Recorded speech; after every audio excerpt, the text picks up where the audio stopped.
Hallo, ik ben terug. Or hey, I'm back. Missed me during this 1 week? You shouldn't have. I was online all the time. Where? On the fellow romantic community. This podcast has an amazing online community. All you have to do is go to lesbianromantic.com/register and you can sign up.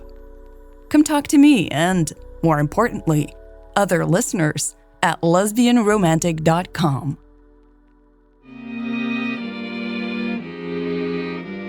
Welcome to the Lesbian Romantic Podcast.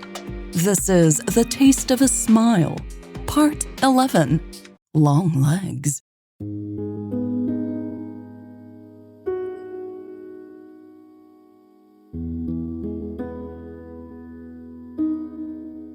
Mary's weekend had flown by. She had wanted Karen to have the day off on Saturday, and so she'd taken her shift. It was only fair since Karen had to put in extra time while Mary would be in Washington this week. Yesterday, on Sunday, Mary had slept in until 9 a.m. She rarely slept that long and had woken up feeling groggy. Around 10, her grandma had knocked on the door and asked if she was up for a stroll in the park. It was still frisky outside, but the first signs of spring had lifted Mary's spirit within minutes. Elsa had chatted on about the French class she was considering taking. Mary had only been too happy to talk about her grandmother's latest projects. She had purposefully avoided discussing her own life, especially her work life and Lex Emsworth. Now that Monday morning had arrived, Mary had no choice but to face reality. She was supposed to meet Lex at the train station in less than 90 minutes. Looking in the mirror, she wrinkled her nose at the thought. "No, you're going to do the best you can," she reprimanded herself. "No whining." She repeated that last phrase a few times while checking her hair in the mirror. "No more whining," she whispered and nodded, satisfied with her resolve and her hair. She looked pretty okay today, Mary decided. The navy blue of her sweater suited her well. The boyfriend-style jeans she had picked for the train ride were casual and well-worn. Her sneakers were a brand new pair of red Chucks. "I bet Lex shows up in a suit," Mary thought, snorting. "A dark one." She raised an eyebrow at her reflection before turning away from the mirror. She had promised herself she would stop making assumptions about Lex. And the best way to do that was not to think about her at all. Unfortunately, that had proven to be a difficult task. Lex Emsworth had a way of popping up in her mind at the most ridiculous moments. At first, Mary's musings about Lex had been mostly work-related. But when she had seen a couple stroll by in Central Park yesterday, Mary had suddenly wondered who Lex was dating. Was it one of those square-jawed men with aviation glasses like the specimen in the park? Or maybe she's single, Mary had considered. That actually made a lot more sense. Lex seemed like the workaholic type, right? The only reason she had stopped thinking about Lex's love life was her grandmother. "What are you thinking about? You're frowning a lot," Elsa had asked as they strolled out of the park. Mary hadn't told her grandmother the truth, of course. She had also sworn that she would stop this madness right there and then. She didn't care about Lex, after all. All she cared about was the future of the store, period. Oh, but who had she been kidding? Mary had thought about Lex all evening. How annoying she was. How arrogant, how spoiled. And here she was doing it again. Thinking about what Lex would be wearing was definitely a new low. Get over it, Mary hissed at herself while hurrying into the bedroom. Her carry-on suitcase was waiting on the bed. She tucked her toiletries bag inside and closed the lid. She was ready to go. A quick glance at her phone told her she had 10 minutes left before she had to leave. Mary pursed her lips. She was itchy and impatient, but didn't want to get to the train station before Lex. She mindlessly strolled around her basement apartment and checked things she had already checked. Not a single lamp was turned on. She had unplugged her computer. Her fridge was closed, and the oven really was off.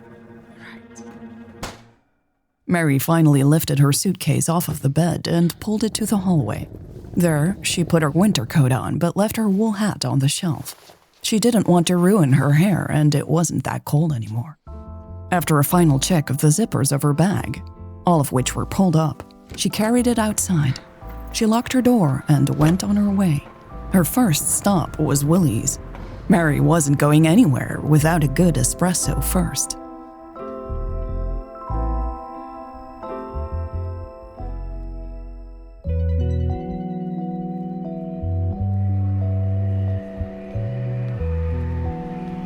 It was very busy at the train station. Mary had no problem finding Lex. She stood in the middle of the station's huge hall, leaning on the handle of her black carry-on suitcase. Lex looked extremely confident and relaxed. If the train station was a busy hive, Lex Emsworth was its queen bee. She didn't seem bothered by the noise or the people racing past her to catch a train. Mary blew out a breath and pulled her own suitcase in Lex's direction. She made her way through commuters, most of whom were glued to their screens, and groups of tourists who were taking endless pictures. When Mary was about 10 steps away, Lex spotted her and straightened. Her gaze went up and down Mary's body. Mary bristled, but then did her own quick inspection of Lex's appearance. Well, she was not wearing a suit.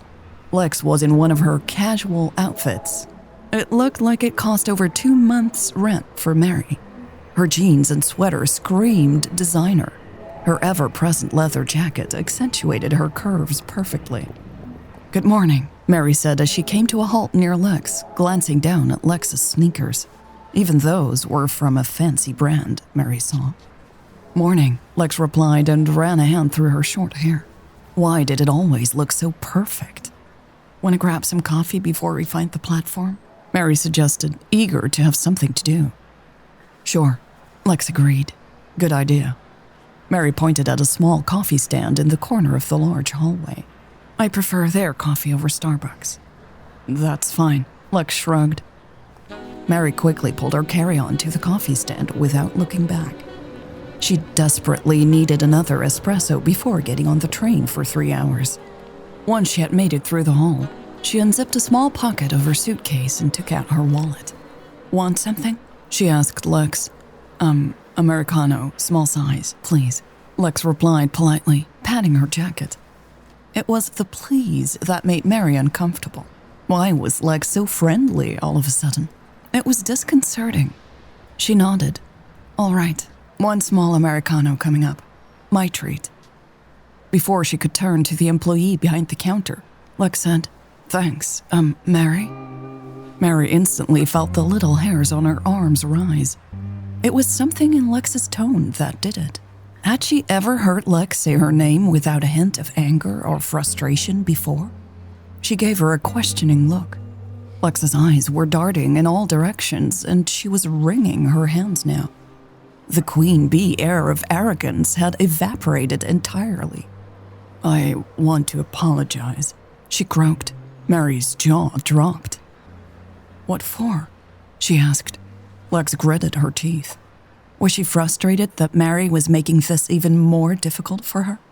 Mary was doing no such thing. She honestly had no idea what Lex was trying to make up for.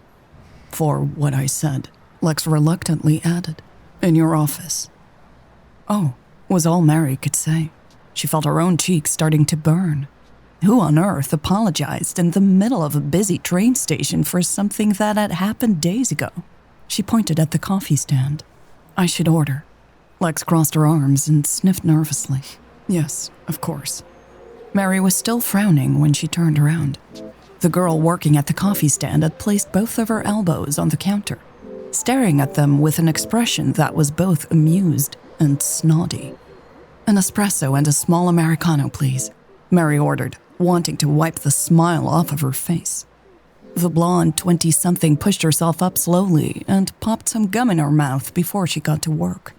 Mary felt Lex's gaze burn on her back. She tucked her hands in her pockets and stared at her feet. Her skin prickled as she thought about what had just happened. An apology from Lex was nice, she guessed, even though it was overdue. and Mary had seen how difficult it had been for Lex to admit she was sorry. It did intrigue her in a way. Why had Lex been so wound up last week? And what had changed that she suddenly was willing to apologize? Naturally, Mary wanted to find out. That was her nature, after all. $13, please, the girl said, interrupting Mary's thoughts. Mary pulled 3 $5 bills from her wallet. Keep the change, she said.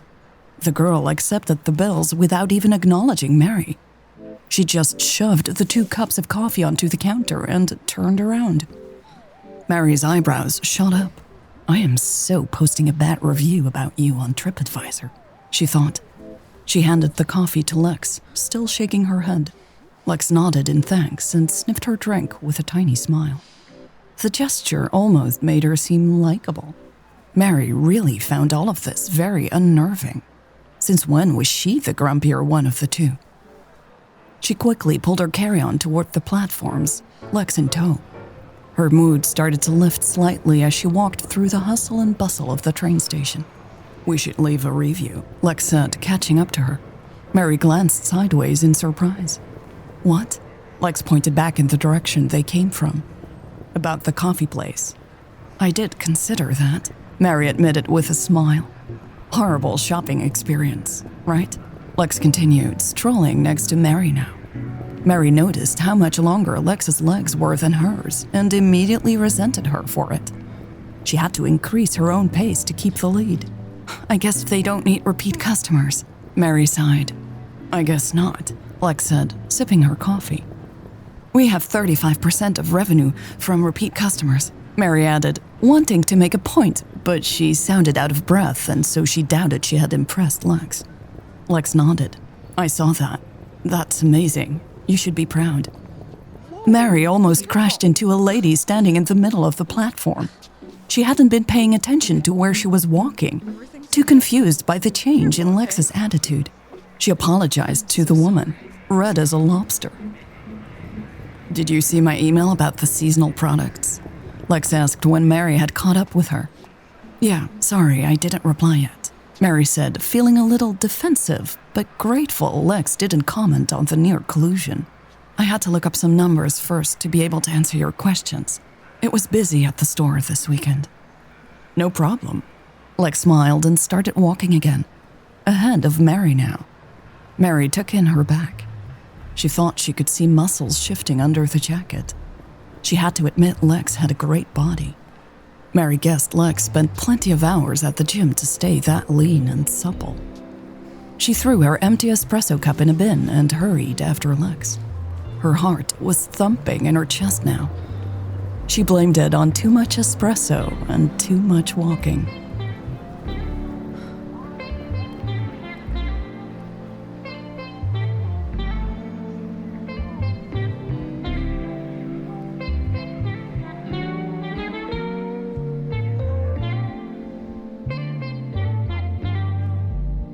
This was part 11 of The Taste of a Smile.